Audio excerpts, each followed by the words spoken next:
This application starts centered at the user's location. And the aim of this application is to provide relevant information that the user is most interested in, that is the bus lines in close proximity and the stops in close proximity. So as you can see here, my location represented in red, this red dot. There's the P63 line in my area, and these are the two closest stops.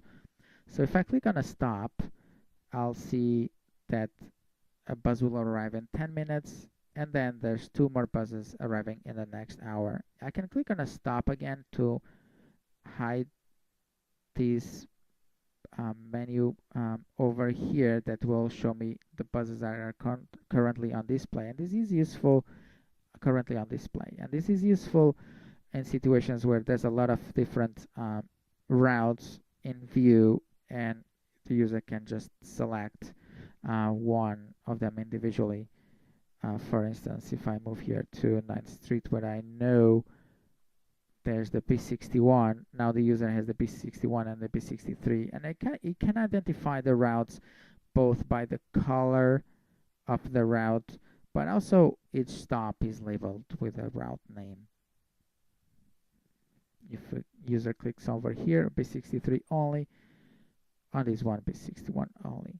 Another feature that is important when there's several bus routes on the area where the user wants to hop on a bus, there's a feature here which is the favorites, which the user can add favorite bus lines. So I'll add the M100, and you can see being displayed. And if I activate the favorites, so to activate the favorites, one needs to be zoomed into street level. You can see all my favorites being shown. So the B61, the M34, and the M100, and then I can easily remove them by clicking on them. And you can see now it's gone. So let's go to this area here in Staten Island where I know there's a lot of different bus routes. And the user, let's say he uses the S62 every day. He's not interested in the other buses, but when the app first comes on, it will show all these other buses, but he's only interested on the S62. So sure, you could come to this menu and click the S62, but another way would be to activate its favorites. And you can see now the S62 is the only one shown, although the menu still stays on, so you can have access to other bus in close proximity if he's interested.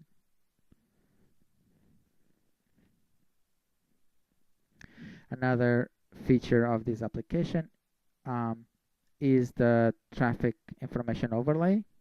So you can find out if your bus might be stuck in traffic, and you click again to hide it. And you can also have a subway map overlay, so you can easily have information regarding relative locations of where your bus stop is relative to subway entrances. And finally, another feature is this bar at the bottom serves as a place for displaying information regarding the stops and the buses, but also as a search bar. So I can type here any route I want. So let's search for the M100. And when I search for it, it will center at its location. And you can see now with these arrows, you can see it's heading downtown. But maybe I'm interested in going uptown. And I just click on this button, and now I have the other direction. You can click on the bus. You see this one is heading to Inwood. And if I switch direction and I click on the bus, this one is heading to East Harlem.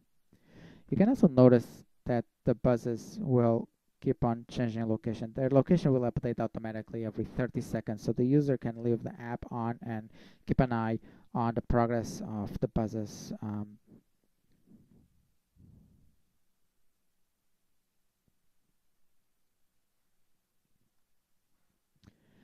And this is it. Like I said, the aim of this app is to provide information that is relevant to the user with minimal amount of user input. It clicks. There's no switching to different menus or views. It's all displayed on one screen, so the user can quickly find out the information he wants, which is where is the bus right now, how long will it take to get to the stop that I'm interested in.